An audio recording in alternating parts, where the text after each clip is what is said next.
आणि या मायबाप जनतेला सांगतो, मी या 5 वर्षामध्ये मला कुणी निवडून आल्यानंतर किती पाया पडले तर मी पार्टीत जाणार नाही. माझी पार्टी, हा माझा समाज, हा अपक्ष आणि या सर्व समाजातील सर्व घटक हाच माझा पक्ष आणि मी ह्या पक्षाचा आणि हीच आपली पार्टी, हे मी जाहीर आवाहन करतो, तुम्हाला सांगतो, शब्द देतो. आणि या ठिकाणी खूप उशीर झालेला आहे, मी सर्वांची खऱ्या अर्थानं माफी मागतो.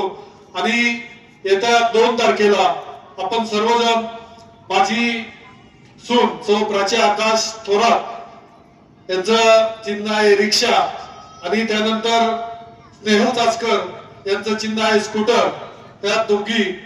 आणि आज काही अपक्ष उमेदवार, खऱ्या अर्थानं मला मोठेपणा वाटतं की 4-5 अपक्ष उमेदवार या ठिकाणी उमेदवार येऊन मला पाठिंबा दिला की भाऊ आम्ही तुम्हाला आज पाठिंबा देतो आणि आम्ही निवडून आल्यानंतर आपण सगळे अपक्ष मिळून एकत्र चांगलं काम करू. खऱ्या अर्थानं मी त्यांचा ऋणी आहे. मी कुठलाही शब्द न मागता ते या ठिकाणी आले आणि आम्हाला पाठिंबा दिला. मंचरच्या विकासासाठी पाठिंबा दिला, मंचरच्या भविष्यासाठी पाठिंबा दिला, मंचरच्या पुढच्या पिढ्यांच्या उज्ज्वल भविष्यासाठी पाठिंबा दिला. त्याबद्दल मी त्यांचे आभार मानतो आणि थांबतो. जय हिंद, जय महाराष्ट्र. धन्यवाद भाऊ. यानंतर रवींद्र काका त्रिवेदी आपल्या सर्वांचे आभार या ठिकाणी मानतील. त्यापूर्वी